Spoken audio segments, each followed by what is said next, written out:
Guys, in a minute, I'm going to show you the heartbreaking final moments of a gifted college student who was celebrating his college graduation at a casino. He had just taken fentanyl and he passed out at the blackjack table. More awareness needs to be raised about this dangerous substance. Stay until the end to see the video. So 22-year-old Ethan Barani was from Long Island, and he was reportedly with two of his friends at the Mohegan Sun Casino. This was in May of 2021, and that was when he decided to unfortunately buy cocaine from a dealer in the casino's bathroom. He did not know, of course, but the coke had fentanyl in it. It was laced with it, and it is definitely a lethal DRUG. He did the coke, and that caused him to lean over at the blackjack table just minutes later. Footage shows him wearing a hat and a face mask while he was playing cards. He then fell unconscious and collapsed on the floor, and he didn't move anymore. He remained motionless. Reportedly, his friends had already gone to bed, so they weren't there with him at the time, but other people can be seen glancing over at him while he was doing this, but they continued to play cards. I guess maybe they thought at first that he was drunk.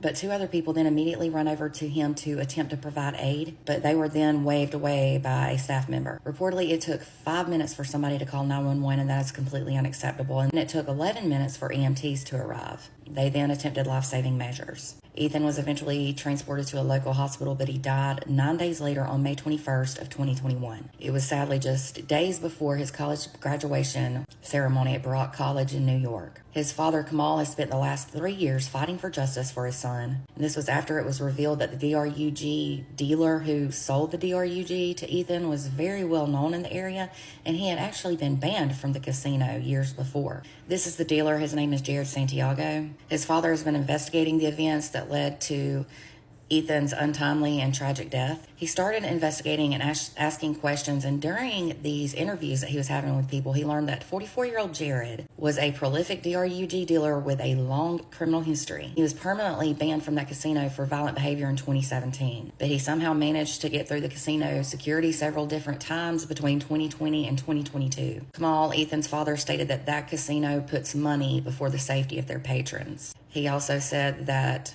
when the Mohegan Sun police stopped Jared in the casino after Ethan collapsed, Jared tried to claim that he didn't know who Ethan was. He said that police never ran his ID, or they could have arrested him right then and there when he was trying to get into the casino knowing he wasn't supposed to be there. And Ethan's family wouldn't have had to go through this the past 3 years. It was also said that it took 2 years for Jared to finally be arrested in March of 2023. On January 24th of this year, Jared pleaded guilty to 2 counts of possession of... On January 24th of this year, Jared pleaded guilty to 2 counts of possession with the intent to distribute and distribution of controlled substance. There was an evidentiary hearing in March of April of this year, and that was about Ethan's death, and it was said that then family was finally shown the footage regarding what happened in the early morning hours of the date that Ethan died.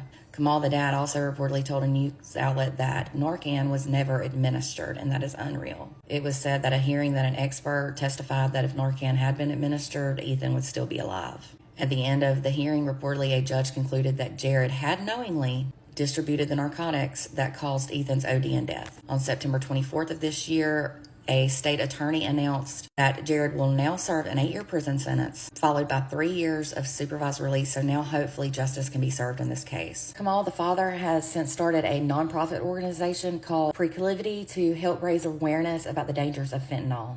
Ethan was reportedly a wonderful young man who was gifted in math and science. He studied business journalism, but after he graduated, he was supposed to attend law school. His father said they knew there would be no hope once the doctors told the family that he was brain dead. This is absolutely heartbreaking, and prayers go out still to all who knew and loved Ethan. Guys, don't do DRUGS. Even if you think you know what's in them or who you're buying it from, it's just not worth your life ending.